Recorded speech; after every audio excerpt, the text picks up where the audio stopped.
Jadi ini kan kita mengangkat tentang teknologi dan energi ini dan iklim-iklim sektor sekitarnya itu kan karena kan kemarin kita lihat GoTo tiba-tiba rally gitu ya. Mm-mm. Tiba-tiba terbang tinggi ketika dia itu menyentuh harga udah di bawah 200, orang tuh udah pada bingung ini apakah gua nambah lagi ataupun mau gua cut loss aja deh sekalian gitu. Tapi tiba-tiba terbang. Nah, pas dia terbang, orang-orang pada nyesel, aduh kenapa gue nggak ngambil gitu. Sebenarnya what happens nih, Ci Jess baru masuk langsung gue kasih pertanyaan pamungkasnya nih. Menurutku What waktu itu happens sebenarnya? Ini banyak yang nanya nih, Ci, sampai sekarang. waktu itu simple lah mekanisme pasar menurutku. For the past Mm-mm. month itu kan gue tuh udah dijualin banget kan, udah habis dan aku rasa udah benar-benar at the point dimana most of the even local funds aja udah kosong gitu kan. Mungkin with the exception Mm-mm. of Ombud kali ya, mungkin nanti uh, Ombud juga bisa klarifikasi. A lot of Mm-mm. local funds itu selama gue tuh turun-turun-turun pada jualan, pada ngurangin sampai at the point dimana memang sellernya ya udah cukup habis gitu kan, udah cukup habis. Mm-mm. Terus memang ada beberapa news kan kayak mereka mau private placement dan ada beberapa berita juga lah yang menurut aku mungkin waktu itu bisa jadi katalis lah buat ngangkat harganya Mm-mm. Goto gitu. Waktu itu sih Mm-mm. pemikiranku begitu Den. Nah, sekarang saya pindah ke Ombot nih. Gimana nih? Lah bukannya kamu terakhir ngobrol sama kita di acara Sukor dibisikin suruh beli Goto? Iya, tapi ngambilnya tuh emang pas di hari itu kok harganya beda kok. Tapi di bawah kemarin, tapi di waktu turun kemarin juga tetap ikut juga gitu kan percaya kan, believe. Hmm. Iya, jadi ngerasain lah rally-rallynya GoTo waktu tiba-tiba naik tinggi itu. Tapi deg-degannya juga dapat akhirnya, Ko Arfan. Karena kan beneran tuh ya waktu dia turun itu tuh jantung tuh kayak selonjoran juga. Tapi sebenarnya ini apakah benar hanya technical gitu ya, mekanisme pasar doang atau ada apa sih ini cerita di balik itu nih sebenarnya nih Om Bot? Kalau teknologi stok Cici deh, kan ya tadi saya bilang lebih Mm-mm. millennials Iya. lebih paham lah fundamentalsnya. Mm-mm. Saya tambahin sedikit Mm-mm. aja bahwa Iya. apa? Terus tadi kamu mention technical lagi, gue kagak ngerti juga technical gue. Kagak ngerti gue Mohon technical. maaf. Kalau kalau saya prinsipnya itu I don't mind to pay something with more expensive valuation Mm-mm. as long as ini bisa macam-macam. Misalnya dia market leader, Iya. misalnya dia punya earnings growth yang bagus. Ya kalau untuk tech ini bukan earnings tapi GMV growth-nya bagus. Ya, tapi saya bilang sih kuncinya itu market leader ya untuk Goto ya. Ini Cici kali yang nambahin nih. Lebih milenial, lebih paham Den, susah Den, bingung gua. Gua lebih milenial lah, lebih Oke, lebih oke. lebih lebih lebih jelas gitu loh. Kayak Oke. ya Kita gitulah. lihat kita Lah gue lihat dari banyak kan ntar fundamentalnya gue dikit. kebanyakan cerita soal Fundamental bapak dikit gue, kok. ntar lu pengen, iya, ntar lu banyakan cerita soal bapak gue, ntar lu pengennya undang bapak gue lagi dibanding gue kan. Gue Nah, udah gak laku diundang gue. itu bisa jadi tuh kok. Tapi kan Iya. dari fundamental deh ke seratusan gitu, 180, 190-an. Did it represent the fundamental value gitu atau kemurahan, kemahalan gitu? Saya bilang sih by fundamental semua tech ini Mm-mm. jelas mahal. Ya. Oke. I think your tech companies all over the world di semua belahan dunia, saya nggak tahu kalau di Mars ya. Mm-mm. Mungkin kan Mm-mm. Elon Musk udah bikin some tech company di Mars, saya nggak tahu ya. Ya, Mm-mm. all over the world, tech companies nggak akan bisa naik banyak kalau global tech stocknya juga masih under fire. Oke. Tapi beberapa pengecualian saya nggak tahu ya. Misalnya Goto kan memang market leader di Indonesia, mungkin bisa going up, but cannot be that premium compared to Mhm. others. Ya, atau maybe saya nggak tahu, saya lupa namanya the marketplace leader in Africa for example. Mungkin dia bisa keep on Mhm. going up, cuman orang kan selalu membandingkan dengan global. If your selisih valuasi antara your company and global company is too high, It's just doesn't make sense, nggak bisa lah. Oke, jadi Gitu. mau nggak mau Cici kalau kita tambahin, Cici lihat tambahin. dari sisi tren, ya betul. Dari sisi tren itu berarti kita masih tetap harus ngelihat tren tech company yang ada di luar negeri juga gitu ya. Correct, correct. Oke. Dari Cijes gimana nih ngelihat dari sisi technical gitu, dari animonya, dari trennya seperti apa sama GoTo, karena kemarin banyak yang bilang patah tren gitu kan. Tapi sebelum dijawab Ci, ini saya mau menyapa para cuan troopers kita. Ada yang bilang dari alergi.ayam, Ombot juga milenial katanya. Itu umur 21, Siap.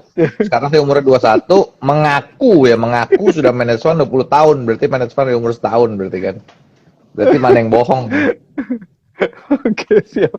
Oke, silakan Ci Jess. Ini komennya lucu sih soalnya. Jadi, Menurutku, ya as simple as waktu itu memang menurutku harganya udah lumayan depressed ya. Dan pas banget beberapa hari, kayak bukan beberapa hari ya, mungkin one day atau 2 days ya, one day lah setelah itu Goto mencapai 180-an, kebetulan marketnya US juga rebound kan. Menurutku itu juga bikin ada inflow dikit lah ke Goto. Kalau misalnya mau cocokmologi, a few days Ya. sebelum itu, sebelum rebound Gotonya, itu kan ada lumayan banyak berita kan, kayak kenapa Telkom investasi di Goto padahal rugi dan etc.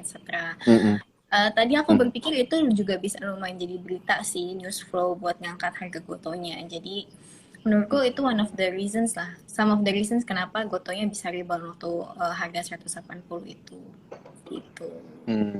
Oke, Ma. Oke, kita lanjut lagi nih ke diskusi kita malam hari ini. Rame banget yang nanya tentang saham-saham teknologi arahnya mau kemana gitu. Karena kan tadi seperti yang ku bilang, Ci, ada yang bilang saham teknologi di Indonesia kalau dilihat secara keseluruhan nih, indeks tekno itu tuh udah patah tren banget gitu. Karena kenapa? Bukanya koreksi, habis itu GoTo-nya juga koreksi, dan juga mengikuti saham-saham teknologinya juga koreksi gitu. Nah, pendapat Ci Jess gimana nih ngelihat hal ini? Apakah benar nih bakal masuk ke bearish trend gitu selama tahun 2022? Menurutku gini, tahun 2022 karena interest rate naik, pertama di Fed, terus nanti juga mungkin diikutin oleh BI this year, pasti akan jadi tahun yang lebih challenging buat technology stocks. Kayak kita nggak perlu ngeliat jauh-jauh lah, beberapa hari ini kita udah denger banyak banget sih berita tentang tech companies yang mulai either mereka mass layoff ya, bukan layoff biasa tapi layoffnya banyak banget, ratusan orang, sampai BUMN pun yang arahnya ke tech juga ada tuh, nggak perlu disebut siapa lah ya namanya ya, kita juga udah tahu. Terus Siap. mereka mass layoff atau mereka freeze hiring karena ingin bertahan di kondisi makroekonomi yang kayak gini gitu ya, makroekonomi yang berat. Dan frankly speaking, kalau misalnya suku bunga itu naik, risk free rate itu naik, berarti kita punya valuasi saham tuh turun. Dan untuk ini lebih susah lagi ya, soalnya kan mereka punya cost of fund jadi naik kan, ketika mereka mau misalnya fundraising atau mereka mau red issue dan sebagainya gitu. Menurutku overall this will be a very hard year buat teknologi gitu. Tapi kalau misalnya kita masih mau ngelihat certain technology stocks, menurut aku yang patut dilihat ya yang punya market share paling gede lah gitu ya, yang kita bisa bilang market leader lah di kategorinya mereka. Mungkin salah satunya Goto. Apakah at this level Goto ini menarik atau nggak dibeli? Menurut aku of course pasti yang beli di bawah ada potential buat profit taking kan ya, kan mereka udah beli dari bawah gitu, misalnya dari 190 atau mungkin dari early 200. Waktu ngobrol sama Daniel aja waktu itu harganya masih 230-an kan, atau 220 atau betul. Dan sekarang udah 300, jadi ya tetap ada potential buat orang-orang profit taking duluan gitu. Jadi menurutku if you want to go to technology stocks, mesti hati-hati aja sih, mesti hati-hati dengan potential penurunan, karena obviously this is not a good year buat technology stocks. Sama perhatiin risk tolerance aja sih, perhatiin risk tolerance-nya. Mungkin one of the good things yang bisa, bukan good ya, nggak tahu juga nih. One of the things yang bisa di note nih kan sebentar lagi Goto bakal ngeluarin mereka punya results. Ya kan? Jadi ya let's just see mereka punya results tuh kayak gimana. Most probably sih konsensus aja. Cuma kalau misalnya mereka masih bisa mempertahankan market share, it's a good precedent lah buat the rest of the year harusnya. Gitu. Baik, baik. Ini sebelum satu pertanyaan sebelum saya ke Om Bot nih, Ci. Karena nanti pertanyaan buat Om Bot bakal lebih hot lagi gitu. Jadi buat Ci Jess dulu nih. Technical view, Ci. Banyak yang nanya juga GoTo bakal lanjut nggak nih? Karena kan udah rally 3-4 hari gitu ya. Kalau kita lihat dari trading day-nya gitu, intraday-nya. Ini kuat nggak sih dia balik lagi ke level IPO ke 336, 338? Mungkin nggak straight ya. Aku rasa mungkin nggak straight. Mungkin ada koreksi dulu. Apa ya kalau ngelihat malam ini kan US Index pada koreksi kan. US Indexes pada koreksi. Jadi most likely mungkin ya mereka konsol atau ada correction dulu lah. Dekat-dekat hari ini gitu. Mungkin nggak langsung naik ke harga IPO. Cuma apakah nanti akan naik ke harga IPO? Menurutku iya, tapi aku nggak tahu kapan. Gitu. Oke. Akan ku ingat petuah ini. Biasanya kejadian soalnya. Mau private placement kan, kita lihat aja nih private placementnya mereka termsnya kayak gimana gitu. Oke, siap Ci Jess, thank you. Kita sekarang pindah ke Ko Arfan nih. Ko, halo. Waduh, gila susah amat. Oh, belum ya? Tenang Ko, mau nanya masih dari sisi sektor teknologi secara keseluruhan deh gitu. View-nya Ko Arfan sebenarnya seperti apa nih? Setuju nggak kalau dibilang patah tren dan kayak tadi Ci Jess bilang kan 2022 ini tuh adalah tahun yang paling susah banget nih buat sektor teknologi. Nah ini menurut Ko Arfan secara fundamental kan biasanya kalau saham lagi terkoreksi bagus kita mengakumulasi gitu. Nah bisa nggak kita lakukan metode itu untuk saham teknologi tahun ini? Saya setuju sama semua yang Cici bilang tadi bahwa memang banyak challenges untuk teknologi stocks this year ya, karena to be exactly karena Fed-nya naikin interest rate. Jadi cost of fund untuk membiayai all these bleeding companies jadi lebih mahal. Tapi saya melihatnya karena saya perma bull ya, saya selalu bullish, saya melihatnya tunggu sampai overshoot down ya, sampai oversold, it's a very good chances to buy ya, at that moment nanti ya. Dan saya bilang sih I always and still argue Fed itu tahun ini dan tahun depan naikinnya nggak akan banyak ya, karena this inflation problem itu ya, the most problem utamanya itu adalah supply.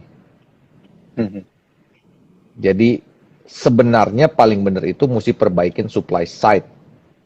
Tetapi karena inflasinya tinggi, inflasinya 8, sedangkan interest rate-nya tadinya 0,25 sekarang 1 ya. 8 sama 1 aja masih jauh banget. Fed has no choice other than they have to crush demand side untuk drag down the inflation. Tapi sebenarnya yang paling efektif itu you have to fix the supply side. Fixing the supply side itu juga it's not easy and it's not simple. Gitu. Jadi makanya Fed juga mau naikin banyak-banyak juga dia nggak berani karena dia takut will send the US and also global to deep recession. Mereka juga nggak berani. Ya, seperti yang dilakukan oleh Paul Volcker. Paul Volcker itu kebetulan yang nulis buku makroekonomik saya waktu saya sekolah dulu. Ya. Jadi makanya, can you imagine udah kalau lama tiba-tiba kayaknya kok. Iya udah. Kalau tiba-tiba Fed naikin suku bunganya drastis dan rush, inflation pasti langsung turun. Tapi juga global market juga turun juga. Ya. Makanya jangan lupa ya, recession itu not just 2 quarter berturut-turut GDP minus, tapi typically juga salah satu karakteristiknya itu adalah drop in stock market. Significant drop gitu ya. Yes, kadang-kadang orang lupa cuman bilang recessions equals 2 GDP in a row minus. No, kurang. That's not recession enough gitu ya. Jadi mesti diikuti dengan drop in stock market, terus biasanya ditambah dengan increase in unemployment, terus juga kalau yang ketiga ini biasa textbook, ini yaitu decline in housing market. Oke.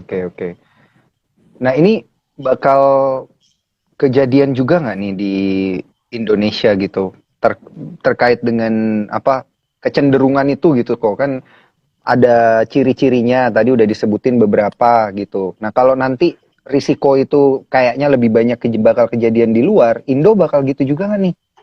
Oke, kalau recession di global ini severe dan berat, Indonesia pasti akan kena ketularan ya, akan tertular, efeknya pasti akan kena juga. Tapi kalau untuk dua berturut-turut GDP minus, drop in stock market, unemployment naik, saya rasa belum ya, tapi masih jauh. Masih jauh karena everything moves so fast now. Sekarang saya ngomong begini, nggak tahu tiba-tiba ada berita-berita yang memperburuk atau misalnya tiba-tiba Fed berpikir ulang untuk naikin suku bunga secara drastis, we don't know ya. Sama lah seperti waktu sebelum libur Lebaran masih baik-baik aja. Hari pertama setelah libur Lebaran semua ARB loh, nggak ada yang diampuni loh. Bener, Ya. bener banget. Di hari Yang di hari banyak, terakhir ya. di hari terakhir sebelum Lebaran saya ingat banget Bank Mandiri baru ngeluarin resultsnya bagus banget. Foreign net flow that day is 1 trillion IDR. Iya. Tiba-tiba hari berikutnya setelah libur Lebaran ARB. Ya, jadi Habis everything libur can move so panjang, fast. iya, Yes. pas bener lagi ya habis libur panjang tiba-tiba drop gitu ya 2 hari atau 3 seminggu deh kayaknya hari Jumat doang tuh yang kita ijo tipis tuh hari terakhir Yes. dikasih napas dikit banget. Iya, waduh gila dengerin Ko Arfan ngomong nih ada rada nahan napas juga nih dikit nih napas dulu ya. Resesi soalnya karena kan memang kan suku bunga naik gara-gara inflasi tinggi gitu ya. Tapi kan itu masih di Amerika dan negara-negara maju gitu. Di Indonesia kan inflasinya masih ada di kisaran 3,4% year on year gitu ya. Jadi kita kayaknya masih bisa napas. Tadi sore Bank Indonesia juga baru mempertahankan suku bunga tapi GWM-nya dinaikin gitu. Nah, kalau Ko Arfan ngelihat is it a good thing buat saham perbankan suku bunganya tetap tapi GWM untuk bank umum konvensional dan bank umum syariahnya dinaikin? Gitu. Oke, saya bahas sedikit on macro dulu ya. Jadi recession itu it's just a cycle in economic. Actually you don't have to fear that. Ya, it's just a recession, normal. GDP terus-terusan naik ya misalnya kayak China dulu back in the menuju Olimpiade China 2008 ya nggak salah saya lupa 2008 GDP growth-nya double digit terus it's like a vehicle engine overheated. You need to cool it down. Makanya sebenarnya recession itu nothing to be feared of. It's just a cycle in economic ya. Yang you have to fear is stagflation. Ya, stagflation ini lebih, stagflasi ini kondisinya lebih nggak enak, yaitu inflation rate-nya tinggi, economic growth-nya alias GDP-nya slow atau turun atau minus, unemployment-nya tinggi. Ya. Nanti bisa jadi namanya misery index, indeks penderitaan. Ini beneran ada misery index. Ya. Misery index ya namanya ya. Yes, misery index ya, indeks penderitaan itu beneran ada, yaitu nambahin angkanya itu dapat dari jumlah unemployment rate ditambah dengan inflasi. Yaitu udah nggak ada kerjaan, harga-harga naik, lu makin menderita kan, makanya namanya indeks penderitaan, bos. Oke. Ya, jadi ya one point. Recession is nothing to be feared of. Yang berat itu stagflation. Ya, nah hubungannya dengan Indonesia lagi. Tadi Daniel kan nanya, GWM-nya udah mulai naik. Iya. GWM naik ini udah mulai tanda-tanda BI ini bentar lagi akan naikin suku bunga. And I think it's very make sense untuk naikin suku bunga. Tapi saya bilang BI ini mestinya nggak akan naikin banyak-banyak karena inflasinya masih 3,5. Ya. belum mengkhawatirkan. Ingat saya pernah bilang bahwa semua negara itu lebih senang inflasi dibanding deflasi. Kalau deflation, you will be trapped like Japan. Mendingan ada inflasi tapi terkontrol. Sama seperti targetnya Fed itu long term inflation itu 2%. Oke. Ya, nah, saya rasa kita kan udah bertahun-tahun Indonesia tuh inflasinya cukup rendah. Saya rasa dengan 2-3% inflation for Indonesia, I think, saya nggak tahu ya, ini pasti bapak-bapak BI dan teman-teman saya yang ekonomik, yang PhD semua itu pasti lebih paham. Pasti. Lah gue nggak punya PhD bos, gitu kan. Aku juga nggak punya kok. Iya, PhD-nya pizza delivery. dengerin Ombot aja ngomong nih udah cukup nih, kayaknya nggak usah sekolah tinggi-tinggi. Tiap Kamu hari bisa ngomong aja aja kok. manis amat sih. Manis amat. Oke, jadi Oke. saya bilang 2-3% inflation is still okay. Ya. BI just have to adjust the inflation rate, the interest rate untuk contain inflation, untuk sedikit memperlambat inflasi dan menyamakan parity condition karena US dan global naikin suku bunga. Ya, saya bilang nothing to be feared of at the moment ya, at the moment. Saya bilang Indonesia sih masih cukup aman. Oke. Makanya suku bunga kita katanya nanti dinaikinnya tuh ngegasnya baru di bulan Juni atau Juli gitu ya, dan juga sampai September. Kalau nggak salah seperti itu ya proyeksi-proyeksi dari ekonom-ekonom yang bermunculan tahun ini, nih. ya, tahun ini 0,25 kali 2, it's enough I guess.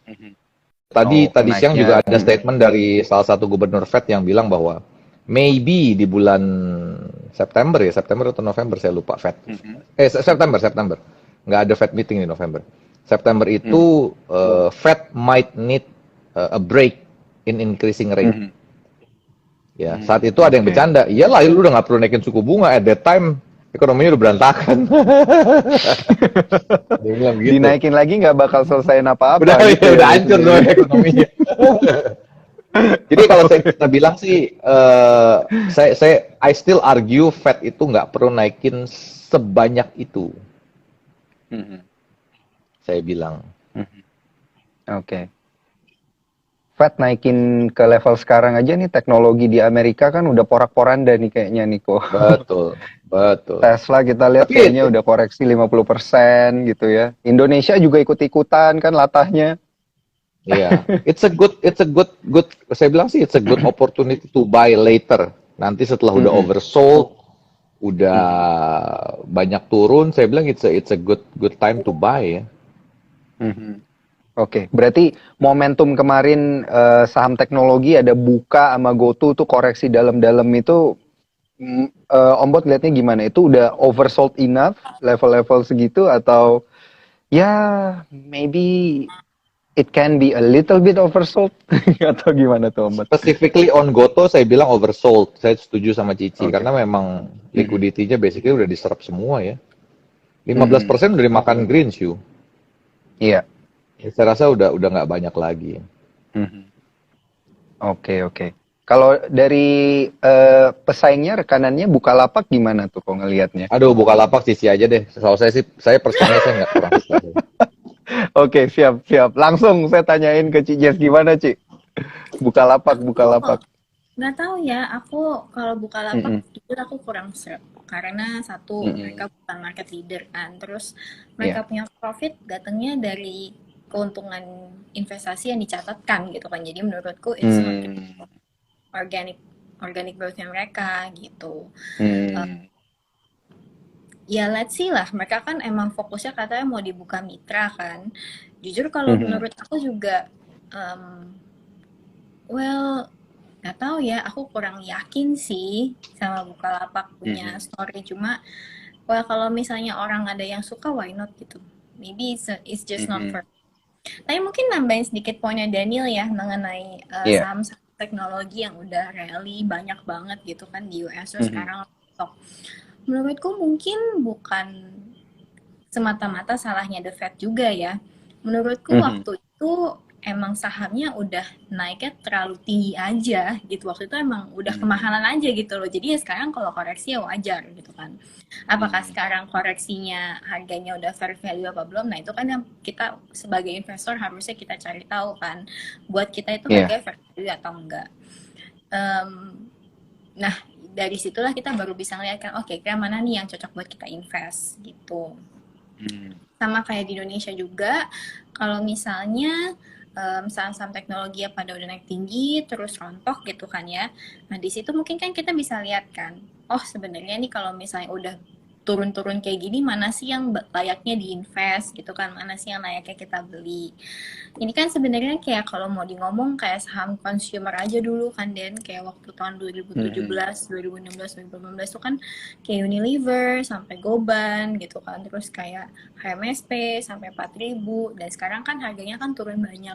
Mungkin ya bukan karena company-nya jelek atau mungkin kayak barangnya nggak laku dijual apa segala macam, mungkin bukan itu, of course mungkin ada penurunan kinerja, cuma mungkin aja waktu itu sahamnya tuh udah overvalued banget sama investor Indonesia gitu kan. Sebenarnya kan kita bisa ngeliatnya kan dari dua sisi itu kan, either kayak kita lihat oh ini sahamnya udah jelek itu segala macam, company udah jelek, atau ya kayak waktu itu emang simply in that time period overvalued aja gitu. Dan menurutku ya waktu kayak di awal-awal pandemi sampai mungkin pertengahan tahun lalu gitu kan, ya waktu itu ya sahamnya teknologi ya super overvalued aja gitu. Jadi ya sekarang mulai koreksi, mencari equilibrium baru kan ya. Sambil dia cari equilibrium baru, kita bisa mulai ngelihat kira-kira mana yang sebenarnya cocok dengan kita punya investment philosophy or investment thesis. Gitu Daniel. Oke, jadi sebenarnya ya secara teoritis ini kan kayak gimana ya, yang orang-orang biasa bilang kalau dia udah overvalued dan udah nggak ada sentimen-sentimen lagi atau gimana, dan terlalu overvalue, suatu hari dia pasti akan mencoba mencari itu ya, harga fundamentalnya dia gitu ya. Sebenarnya dia itu ada di harga berapa gitu ya. Oke, jadi saya juga mau ngutip nih yang tadi Om Bot sempat bilang, recession is nothing to be feared of gitu ya. Itu juga cuman mekanisme, sama saham juga kalau koreksi itu juga mekanisme gitu ya. Jadi cuan troopers harus bisa pinter ngelihat kedua hal ini dari berbagai sisi. Nah, untuk para cuan troopers ini, sebelum saya lanjutin pertanyaannya, jangan lupa untuk nge-tag kita. Itu Quote of the day ya. Iya, itu quote-nya Om Bot besok pasti untuk Boris tuh. Apa cek toko sebelah? Oh iya. Itu bagus dinaikin di situ tuh. Recession is nothing to be fear of. Cek toko sebelah. Tiap pagi ya kita ada rilis cek toko sebelah ya untuk para cuan troopers kita. Oke, sekarang kita beralih nih. Tadi kita ngomongin teknologi. Semua wisdom sudah kita bagikan untuk para cuan troopers. Sekarang kita beralih ya, kita terawang ke iklim sektor energi ini seperti apa. Karena banyak nih pertanyaan-pertanyaan menarik dari teman-teman cuan troopers kita yang nanya Harum Energi gimana, Doit gimana, PTBA gimana, saham-saham CPO gimana gitu. Tapi kalau bisa dikasih komentar nih, Om Bot, ngelihat sektor energi tuh sekarang sebenarnya gimana sih? Masih kuat nggak sih ini rally? Nah, pertanyaannya bagus nih. Kamu orang kedua yang nanya saya energi Orang pertama sektor siapa? ini. Ada, tadi saya update klien. Oh, oke. Tadi siang saya update klien, ya, nanya juga sama. Ini kalau kita beli energi sekarang, ya mungkin bukan beli tapi nambah energi stok atau komoditi stok sekarang, apakah udah ujung atau enggak? Ya. Kalau nanti yang Harum, biar Cici yang jawab. Cici itu call Harum dari harga 5.000. Buset, sekarang udah Tahun lalu dagger kayaknya itu kok. Iya. Atau sebenarnya mungkin dari 3,5, saya lupa. Pokoknya 5.000 tuh kita udah call. Ya. Jadi pertanyaannya, apakah commodity sectors is still worth to buy now? Saya bilang masih. Karena earnings Q2, Q3, earnings Q2 dan Q3 ya, saya nggak berani ngomong Q4. Karena dynamics could change very fast. Saya bilang masih bisa untuk di-collect. Ya. Karena valuation juga very cheap. Ya. Terus kemudian mestinya pertanyaannya beralih dengan begini. Apa atau variabel apa yang menentukan bahwa commodity sectors ini mulai topish, mulai peaking, ya. Iya. Nah, jawabannya itu adalah commodity sectors will peak when, ya, saat harga komoditinya masih naik, tapi harga sahamnya udah nggak kemana-mana atau sudah sulit naik. Itulah yang terjadi di CPO stocks dari akhir tahun lalu sampai dengan sekarang.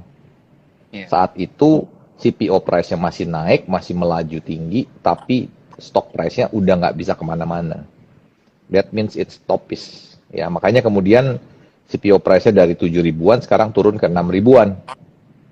Ya, begitu juga dengan commodity sectors, terutama thermal coal, saya bilang ya. Thermal coal ini kalau harganya naik terus, keep on going up, tapi stock price-nya nggak kemana-mana, it's topish.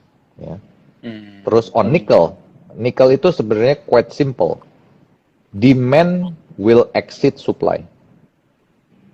That's why electric vehicle all over the world is mixing. Mereka mencampur baterai yang ada itu nggak hanya dengan nickel battery, tapi juga mencampur dengan baterai dari iron, baterai dari besi. Ya, dia ada nickel battery, ada iron battery. This iron battery ini sama sekali nggak ada nikelnya. Ya. Kenapa orang nyampur iron padahal lebih berat, jarak yang bisa ditempuh juga lebih rendah? Ya. Karena it's as simple as kalau semuanya pakai nickel, there will be not enough nickel supply in the whole world. Ya, jadi nickel secara fundamental itu mustinya better, mustinya good. Ya. Demand will exceed supply ya, khusus untuk nikel ini ya berarti. Yes, kalau itu hampir dipastikan. Makanya dia mencampur baterainya itu dengan iron. Ya, kayak contohnya Tesla itu juga sudah. Jadi Tesla yang dari Gigafactory from Shanghai, ini gue riset zaman liburan nih. Daripada gue nggak ada kerjaan kan, dimarahin istri di rumah kan, mendingan gue kerja apa gitu, atau pura-pura kerja gitu kan. Biar nggak dimarahin. Saya tidak berani komentar, Komandan. Iya. Jadi even for Tesla, the battery from the Gigafactory in Shanghai itu juga semuanya dari iron battery. Yang while the Gigafactory in Fremont and Europe in Berlin itu semuanya dari nickel battery ya. Itu dua, saya udah ngomongin thermal dan nickel ya. Apa lagi Daniel? Commodity. Batu bara. Iya, thermal coal udah, nickel udah, coking coal shouldn't be a problem udah, karena CPO udah dibahas juga. Bahas Harum sama Cici itu. Masih menarik. Mas dulu nih, Mas. Mas menarik. Mas gara-gara inflasi naik gitu ya. Yes. Nah, menurut saya kalau flight to safety is gold, I think it's no longer flight to safety is gold. Ya, why? Globalization. Zaman dulu tahun 70, tahun 80, orang tua kita kalau ada apa-apa pegang emas. Karena kalau mau kemana-mana bisa bawa emas, bisa dicairkan kemana saja. Now it's different, Daniel. Now you can send money to anywhere in the world easily. Gitu kayak contoh nih ya, zaman dulu orang bilang, waduh kita mesti siap cash, some cash di rumah kalau ada apa-apa. Will be safe ya. Sekarang mah ATM di mana-mana, Bos. Lu tiba-tiba perlu ke Singapura pun ada ATM. Your ATM can withdraw money. So gold is no longer a flight to safety now. Ya, saya bilang Cici juga pernah mention waktu itu. Sekarang yang lebih menarik bukan emas tapi ruble. Nah, loh, Cici can elaborate more on Harum and ruble. Oke. Ci Jess gimana nih langsung nih? Kalau kita ngelihat rubel lebih berharga daripada emas, ini ada hubungannya berarti ya dengan sanksi dari Rusia kemarin yang mewajibkan beli komoditas pakai rubel gitu ya. Mekanismenya tuh sebenarnya gimana tuh? Benar, jadi sekarang semua negara-negara yang mau beli gasnya Rusia, mau beli komoditis yang diekspor sama Rusia tuh mereka harus pakai rubel. Jadi ya kenapa rubel itu malah instead menguat daripada USD, even kayak sekarang itu kayaknya terkuat selama 6 tahun, 7 tahun terakhir deh, kalau aku nggak salah ingat ya terakhir kali. Terus yang ya berarti ya selama tension di antara tension di antara Rusia dan the rest of the European countries plus United States itu masih ada. Ini udah bukan Ukraine lagi nih ya, soalnya tensionnya udah kayak sama semua Eropa sama US. Jadi mostly bubble-nya masih akan terus menguat. Apakah ini sustainable apa enggak? I don't know. Banyak yang argue ini nggak sustainable ya kan. Harusnya mungkin kayak bisa diterapkan sama 1 tahun, 2 tahun, tapi mungkin in the long term nggak sustainable. Another interesting currency to note itu yuan, ya kan? Karena memang China sendiri emang lagi sedang berusaha untuk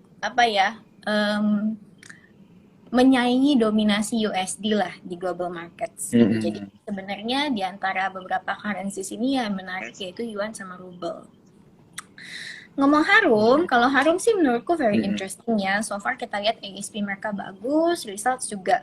Maksudnya mungkin nggak sebagus yang di forecast sama Ombot, cuma masih oke. Dan masih inline juga. Mereka juga punya nickel. So menurutku itu one of the more interesting mining place ya. Kita juga suka banget MDKA. For some reason kita tuh selalu hoki ya di MDKA ya. Mungkin teman-teman Porto ini juga banyak yang ngerasain ini. Dan MDK ini menarik karena mereka keep on adding acquisitions yang nambahin ke mereka punya potential profit tentunya, dan I think there will be a lot of corporate actions juga sih in the future. Jadi MDK juga menarik. Tapi kalau misalnya tanya apakah sekarang ini level yang menarik buat beli atau enggak, kemarin sih kita beli tuh terakhir tuh di 4.400 max ya, jadi itu lumayan harga yang oke banget. Terus kemarin kita sempat tambah di 4.800 dan hari ini kan closingnya di 5.300 yang mana tuh sebenarnya lumayan banget lah buat teman-teman ya. Kalau misalnya 5.300 ini memang dekat resistance sebelumnya kan, di resistance sebelumnya jadi sebelum harga mereka red issue. Jadi memang sedikit riskan kalau misalnya nanti ada deep corrections lagi. MDKA sih menurutku one of the stocks yang emang pantas untuk dilihat gitu. Oke, standby sama MDKA. Udah bukan nama Antam lagi ya, Ci ya kan? Kalau emas biasa orang carinya Antam gitu. Udah enggak ya. Karena MDKA ini go to stocknya foreign investors. Liquidity-nya bagus, tebal liquidity-nya kan. Setiap hari kita lihat liquidity-nya bagus. Mereka punya green, malahan totally green ya, Ayah ya? Ya, totally green. Jadi totally green, oke. It checks a lot of boxes buat foreign investors. Jadi one of the go-to stocks for energy di Indonesia tuh buat foreign investors tuh Merdeka Copper Gold. Merdeka Copper Gold ya. Wow, oke. Berarti banyak informasi-informasi menarik ini ya para cuan troopers. Ci Jess, ini satu pertanyaan sebelum saya balik ke Ko Arfan. Untuk emiten komoditas gitu ya. Sebenarnya kan tadi Ko Arfan itu udah nunjukin komoditas-komoditas rata-rata ini semuanya masih bagus ya. Kayak projectionnya masih bagus. Coal masih bagus, nickel masih bagus, apalagi tadi emiten emas gitu ya, CPO juga. Tapi CPO nih yang kayaknya stuck gitu ya, karena kan harganya terbang tapi pergerakan harga emitennya segitu-segitu aja gitu. Nah dari Cik Jess sendiri untuk portonya gitu, yang bagus ini untuk dilirik-lirik sama cuan trooper sebenarnya ada di mana untuk energi? Aku sih energi paling banyak itu MDKA, ESA, terus ada ADMR. ADMR ini quite speculative juga buat play. Karena akhir bulan ini tanggal 31 Mei itu kan hari inclusionnya dia ke MSCI ya kan. Nah teman-teman mungkin yang belum paham sama MSCI Play, kadang-kadang kalau misalnya dilihatin gitu ya atau dianalisa selama beberapa kali inclusion dan exclusion ke belakang, itu teman-teman akan perhatiin beberapa pola. Misalnya kalau misalnya satu saham itu udah diprediksi untuk di-include dalam indeks MSCI, biasanya di hari inclusionnya itu adalah hari di mana kita bisa jual sahamnya. Jadi kalau misalnya nanti ADMR kan masuk nih tanggal 31 Mei ini, kita bisa titip jual nih, karena biasanya itu akan jadi harga peak-nya lah, at least untuk sementara waktu. We saw this trend kayak di MDKA, di Tebik kan seperti itu. Mereka abis masuk MSCI, terus ada peaking gitu kan, terus sempat flat, terus baru beberapa bulan terakhir ini naik lagi, the last 1 year lah untuk MDK atau big gitu. Nah, untuk yang exclusion sendiri, play-nya itu biasanya adalah ketika dia di-exclude, biasanya itu adalah harga bottom-nya gitu ya. Kita bisa lihat ini selama beberapa tahun kebelakang tuh kayak waktu SCMA dikeluarin, itu kayak gitu tuh. Mereka bottom, abis dikeluarin terus mulai rally naik ke atas. Dan beberapa saham lainnya juga kayak gitu.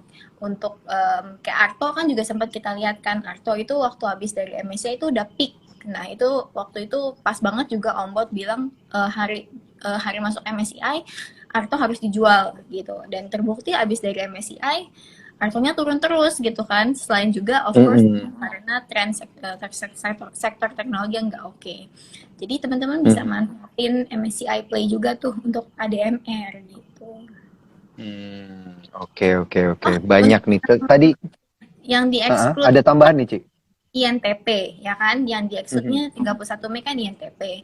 Tapi jujur aja at this point of time kayaknya industri semen, sektor semen tuh kurang menarik gitu ya. Aku nggak tahu sih apakah nanti akan kejadian juga setelah di exclusion di si INTP ini akan naik lagi.